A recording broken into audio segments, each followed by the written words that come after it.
Assalamualaikum warahmatullahi wabarakatuh. Perkenalkan kami dari kelompok 3 yang beranggotakan saya Nadia Tasari NIM 014, lalu ada VP Jasmine dengan NIM 059, Novadila dengan NIM 064, dan terakhir ada Nurul Soleha dengan NIM 073. Di sini kami akan mempresentasikan tugas dari simulasi komputer yaitu analisis teori antrean pemesanan pada Captime Solo Square. Yang pertama, lokasinya bernama Captime Solo Square dengan alamat di Solo Square, Pajang, Kecamatan Lawean, Kota Surakarta, Jawa Tengah, 57146. Jam operasional mulai dari pukul 10.00 sampai dengan 22.00 dengan peta lokasi yang ada di gambar ini. Lalu ada model konseptual. Yang pertama, alur pelayanan pelanggan terdiri dari dua jalur, pelanggan online walk-in dan pelanggan pelanggan offline walk-in dan pelanggan online GoFood atau GrabFood. Semua pesanan diproses oleh barista dalam satu alur tanpa pemisahan jalur atau sistem antrian elektronik. Yang kedua, permasalahan utama. Tidak ada pemisahan antara jalur online dan offline, sistem antrian masih manual, tanpa adanya nomor urut, jumlah staf tidak memadai pada saat jam sibuk, tugas pegawai tumpang tindih, sering terjadi kesalahan input pesanan, ruang tunggu sempit, dan tanpa estimasi waktu tunggu. Ketiga, jenis antrian. Sistem single queue dengan multiple server untuk menjaga keteraturan. Keempat, pola kedatangan bersifat acak dengan puncak kunjungan pada saat makan siang, sore hari, dan akhir pekan. Kelima, proses pelayanan. Waktu pelayanan bervariasi tergantung jenis pesanan dan barista. Keenam, jumlah server. Umumnya hanya satu server aktif membuat pelayanan lambat saat ramai. Ketujuh, disiplin antrian menggunakan sistem first come, first service, FCFS, namun tanpa sistem nomor antrian. Dan yang terakhir, kapasitas dan teknologi. Kapasitas ruang terbatas, Captime sudah mendukung pemesanan lewat aplikasi dan layar pemanggilan pesanan untuk efisiensi pengambilan. Selanjutnya ada model konseptual sistem. Yang pertama ada proses flow diagram. Proses flow diagram tersebut menggambarkan alur proses pelayanan pelanggan secara sederhana dan terstruktur. Dimulai dari pelanggan datang hingga meninggalkan tempat. Lalu yang kedua, logic flow diagram adalah menggambarkan alur proses pelayanan pelanggan di gerai ATM Solo Square melibatkan dua jalur utama, yaitu pelanggan offline, walk-in, dan pelanggan online, yaitu aplikasi seperti GoFood dan GrabFood. Selanjutnya itu ada pengujian eksponensial. Nah, untuk pengujian eksponensial adalah proses statistik untuk mengetahui apakah data yang dikumpulkan mengikuti distribusi eksponensial, yaitu salah satu jenis distribusi probabilitas kontinu yang biasanya digunakan untuk memodelkan waktu antara kejadian dalam proses Poisson, misalnya waktu tunggu pelanggan. Nah, untuk uji eksponensial sendiri itu ada dua I-nya. Yang pertama itu ada eksponensial kedatangan. Nah, menurut dari uji eksponensial yang menggunakan software SIFIT sendiri itu, secara keseluruhan distribusi eksponensial dua parameter dapat diterima sebagai model distribusi yang sesuai untuk data ini, terutama jika menggunakan tingkat signifikansi umum seperti 0,05 atau 0,01. Penolakan pada alfa 0,2 oleh uji Anderson-Darling menunjukkan adanya ketidaksesuaian kecil, khususnya pada bagian ekor distribusi. Namun hal ini tidak cukup signifikan untuk menolak model secara keseluruhan, sehingga distribusi eksponensial dapat digunakan sebagai pendekatan yang cukup baik dalam analisis data ini.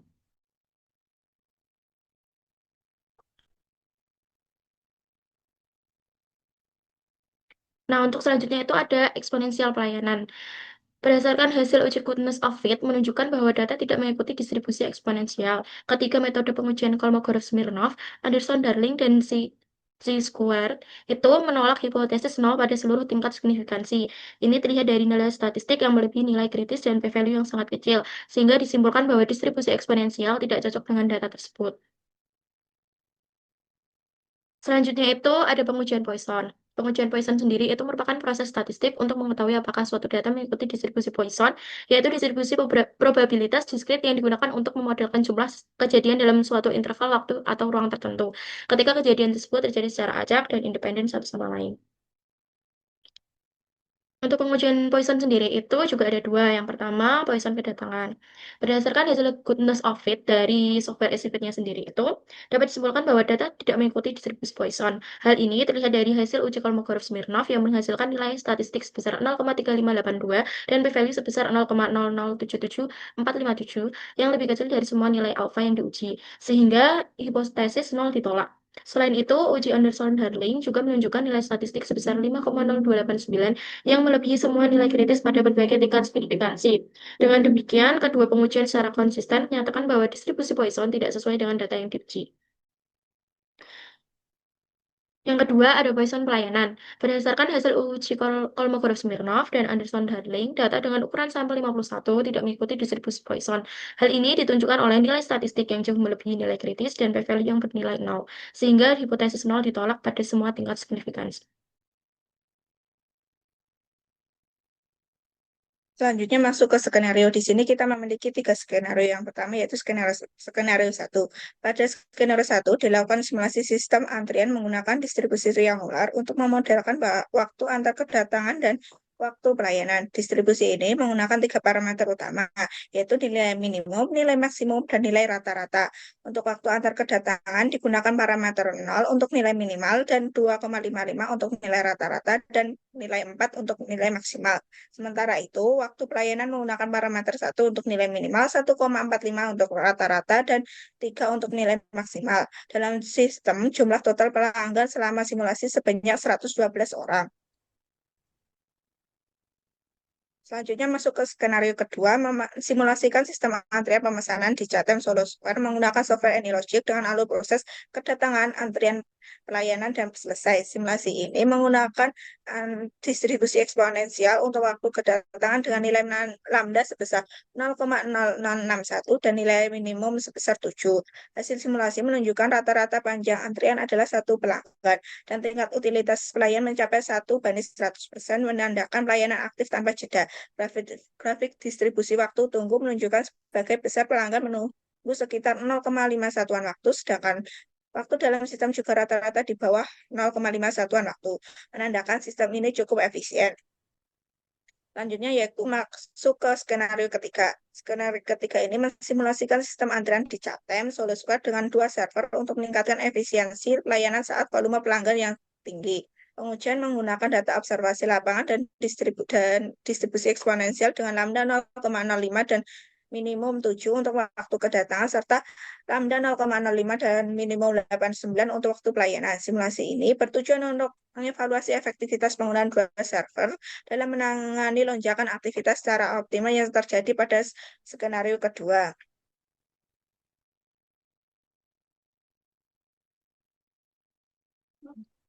Selanjutnya ada tabel verifikasi. Pada skenario terdapat tiga kondisi, yaitu kondisi normal, kondisi ramai, dan kondisi perbaikan. Pada saat kondisi normal, antrian ses mencapai 0,09 dengan waktu tunggu 13,40 detik, waktu pelayanannya 95,69 detik, waktu dalam sistem 109,10 detik, dan utilitas mencapai 0,58. Pada saat kondisi ramai, antrian ses mencapai 2,00, untuk waktu tunggu 439,61 detik, waktu pelayanannya 305,05 detik, waktu dalam sistem 665,09 detik, untuk utilitas 0,90 detik. Untuk waktu perbaikan atau kondisi perbaikan, antrian sesnya 0,9 detik, 93 detik, waktu tunggunya 328,11 detik, waktu pelayanan 304,53 detik, waktu dalam sistem 632,65 detik, untuk utilitas 0,78. Selanjutnya ada kesimpulan. Penelitian ini menyimpulkan bahwa sistem antrian di Chatham Solo Square masih manual dan kurang efisien, terutama saat jam sibuk, dengan kendala ruang tunggu dan pengelolaan pesanan online hingga offline. Analisis data menunjukkan waktu kedatangan pelanggan mengikuti distribusi eksponensial. Namun, waktu pelayanan tidak sesuai dengan model antrian standar, sehingga perlu perbaikan sistem seperti digitalisasi dan penyesuaian jumlah karyawan. Simulasi menggunakan AnyLogic mengungkapkan bahwa peningkatan jumlah server dan pemilihan distribusi waktu pelayanan dapat menurunkan waktu tunggu dan meningkatkan efisiensi. Verifikasi model juga menegaskan bahwa penyesuaian parameter antrian penting untuk menghindari overload, sehingga solusi seperti penambahan jalur layanan dan sistem pembayaran otomatis sangat dianjurkan untuk meningkatkan kinerja pelayanan. Berikut merupakan hasil running dari AnyLogic.